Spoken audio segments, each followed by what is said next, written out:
And I've got 4 different Samsung devices right here. Here we have my old devices. This is the Galaxy S6 and the Galaxy S6 Edge. And now we have the S7 and the S7 Edge. And the first thing that I noticed about these devices, well, of course, that this one has a 5.5-inch display compared to the 5.2-inch that was on the S6 Edge. These feel a lot nicer to hold in the hand. My biggest complaint about the Edge device was that it just felt so sharp. It was hard for me to hold. So because this was very flat and it was very sharp for me, this was not a phone that I liked. This was not a phone I like to carry around. It kind of hurt my hands. I did not like how it palmed in my hands. But that issue is no more. You can see that the back is nice and sloped and rounded. There is nothing on here that feels weird or sharp anymore. I really like what they've done here with the Edge version of the phone. And even the S7 is just even more comfortable to hold now. So that is a really nice and appreciated improvement. So here we have the S7 Edge and the S6 Edge, so you can appreciate the size differences. So you can see that it is bigger, but it's really not too much bigger. It doesn't become cumbersome in any way. It's actually a really, really nice choice. These kind of just remind me now of the Galaxy Note 5, really. So right now I have the official specs sheet that's been brought up in front of me. So we have Android 6, we have Marshmallow, and they're saying for the SoCs it's quad-core. Well, we have 4 gigabytes of LPDDR4 RAM, 32 gigabytes of internal storage, and thankfully we now have the micro SD card slot, so that's very, very nice. So the 5.1-inch display and 5.5. Both have a 12 megapixel camera on the back with optical image stabilization and f1.7 aperture lens. Front is f1.7 as well. 3,000 and 3,600 mAh batteries. Both have fast charging, NFC, and so on and so forth. But definitely IP68 rating is very, very nice for water resistancy. Also, I'm excited about the back. I was not so keen on just how much this camera protruded on the S6. And if any of you have kept up with me on social media, you saw how not only did I accidentally break the Note 5 glass on the camera, but also on my S6 as well. So hopefully, with this being not as protruding, we won't see this breaking as much. That's going to be hard to say. It's going to matter on what type of glass this is. So taking a look around these phones, we've got a 5 megapixel camera on the front, proximity sensor, ambient light sensor. We've also got our receiver. On the bottom, we have our fingerprint sensor, which is now increased in size. As per some leaks, that is definitely a true thing. Still got your capacitive buttons there at the bottom. On the right-hand side, you have your power button, same placement. On the left-hand side, you've got your volume buttons. On the bottom, you have a standard headphone jack. You've also got a micro USB port. To the dismay of many, this is not USB-C. We have a microphone and a speaker.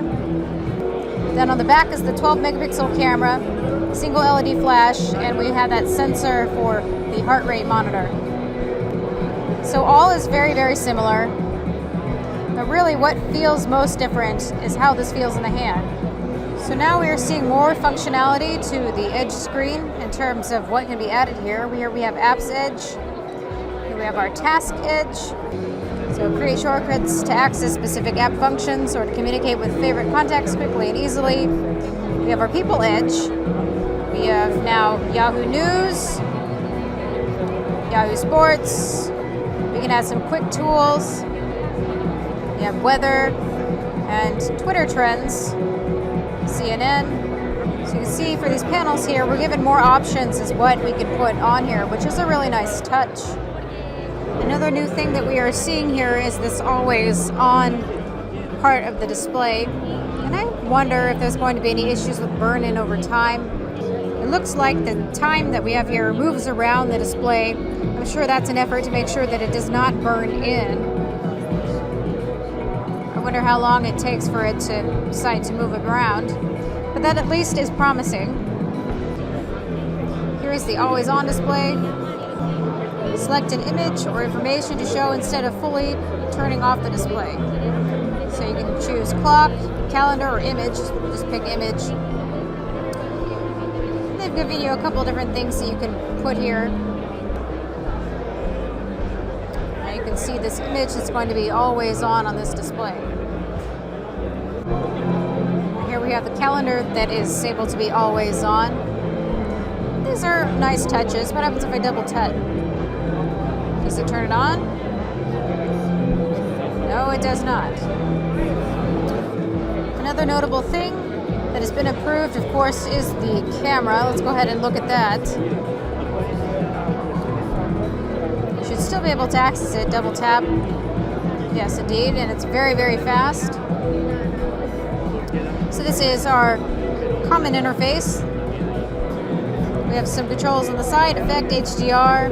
We have our timer, flash. We can select between our picture sizes and aspect.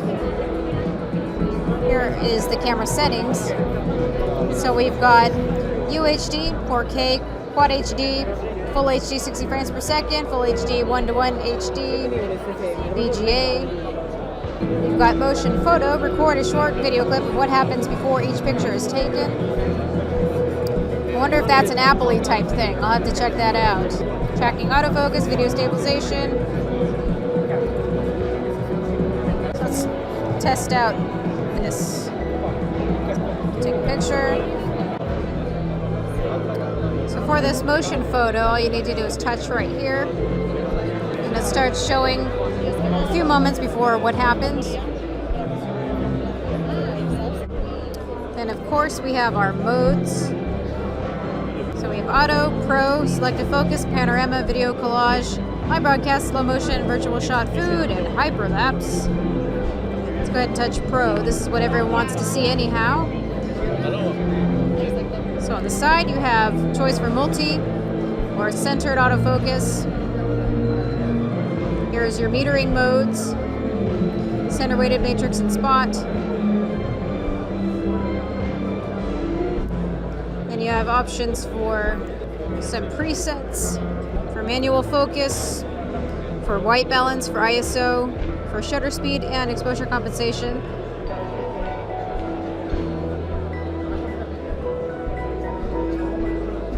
And this looks like you can keep the shutter open for up to 10 seconds. I'm really curious and excited to see how this is going to perform. We've been hearing a lot of really great things about the camera, and of course some comparisons against what Apple is able to offer. And this is supposed to do very, very well in low light due to those larger pixels and also the 1.7 aperture lens. So we shall see. The Galaxy S6 was okay in low lighting, but it did better when it had the manual mode that was added with shutter speed, and putting it on a tripod it acted quite well, but we definitely need something where you can just point and shoot in the dark and take good pictures. So hopefully this is as promised. Something else that I thought was pretty cool was this game launcher. We have game tools. So we can turn game tools on. You can see here, you can say to have no alerts during games. You can lock recent and back keys so you don't accidentally exit out of your game. You can minimize the game. So you can see, look how cool that is. Now we have our little Candy Crush jelly, very small. And you can touch it, get right back into it. You can take a screenshot right within the game. You can record the screen. So tap the profile button to stop recording, drag and drop to move button. We've got some settings. And here we have some things you can choose under the record option. You can have microphone, so this is using the external mic, or you can record audio from the game. So So here you have the resolution that you can decide. So 1080p if I want. And then you can choose the bitrate as well. So auto based on resolution or up to 6 megabits per second. So that's a really nice little thing that they have there. Now as for the interface, this is just standard TouchWiz. I like that the main theme is very, very plain. We don't have any weird or strange colors. So we have our standard fare here. We have access to our settings from here. You can see this is just very much TouchWiz type interface. Love it or hate it. Got a bit different animation here to our recents. It's kind of a flick, more abrupt. This feels very, very nice and snappy. So we still got our suite of standard features. So if you swipe from the corner, you can make your display smaller. Of course, you can move it around. This is our pop-up feature. Make it bigger. Or simply drag it to the top and it makes it full screen again. Still got our multitasking features as well. So you have your split screen and Chrome at the same time if you wish. So all that has not changed either. We still have features for one-handed operation, so click 3 times. You can see that it makes it smaller, return to full screen. And here now, we have some options to turn off and on these features, such as the pop-up view feature.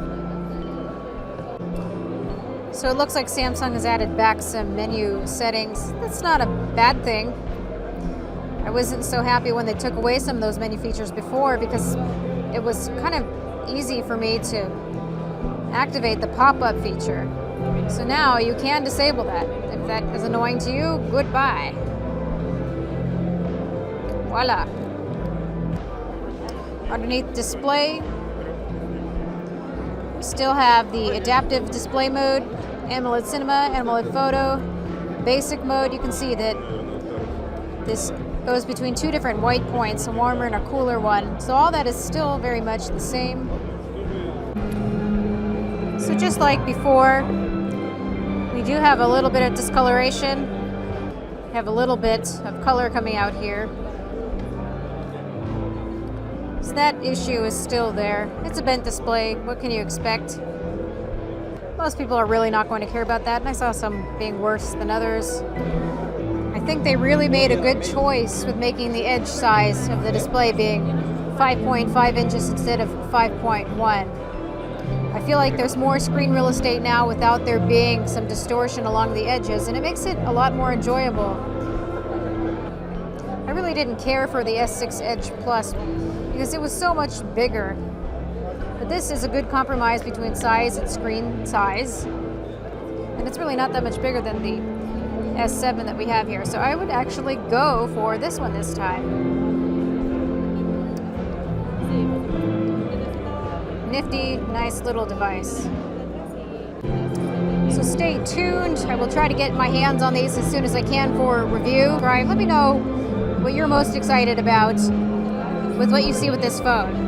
Maybe you're not excited about this phone, maybe you're excited about the other phones, or maybe even the G5. Let me know and have a good night.